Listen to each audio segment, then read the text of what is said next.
कभी कभी कुछ आग बाहर नहीं हमारे अंदर धधकती है, और सबसे भयानक आग वही होती है जो इंसान के भीतर जलती है, क्रोध की आग। आज हम बात करेंगे क्रोध के बुरे नतीजों के बारे में। यह एक ऐसा विषय है जो हर इंसान के जीवन को छूता है। क्रोध क्या है?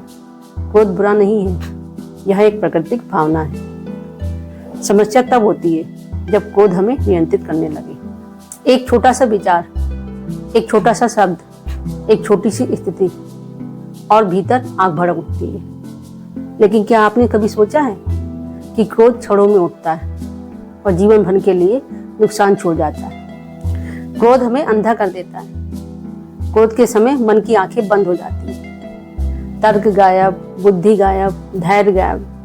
हम सोच नहीं रहे होते, हम सिर्फ प्रतिक्रिया दे रहे होते। और यहीं से जीवन में सबसे बड़े निर्णय गलत होते हैं।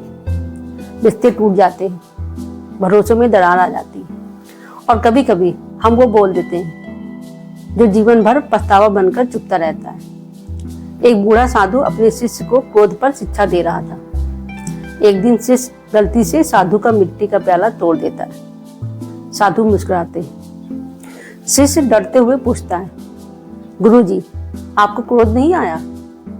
साधु ने कहा, यदि मैं क्रोध करता तो प्याला भी टूटता और मेरा धैर्य भी।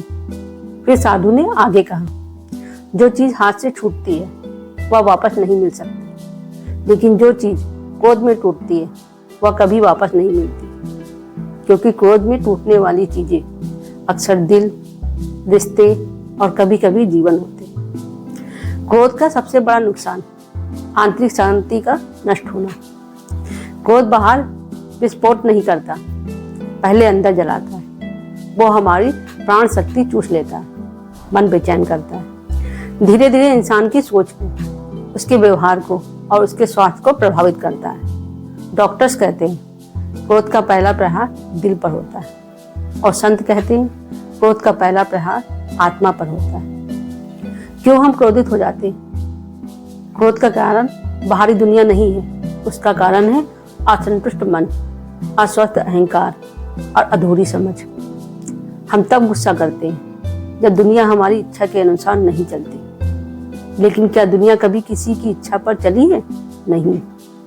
दुनिया चट्टान है, क्रोध वह लहर है जो खुद टूट जाती है। आइए बात करते हैं क्रोध को कैसे शांत करें। रुके, प्रतिक्रिया देने से पहले एक सांस लें।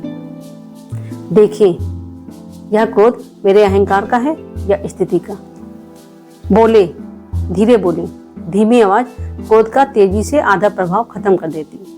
जगह बदले, क्रोध में जिस जगह है उस जगह से एक कदम दूर हो जाए तो मन आधा शांत हो जाता है। चुप रहें, कई लड़ाइयां चुप्पी से जीती जा सकती है, जो बोलने से कभी नहीं जीती जा सकती। क्रोध आग है, या चाहे जिसके ऊपर डाले, पहले जिस हाथ में होता है उसी को जलाता है। शांति कमजोरी नहीं है, वह एक शक्ति है जो क्रोध को जीत लेती है, और जिसने क्रोध को जीत लिया उसने जीवन को भी जीत लिया। हरि।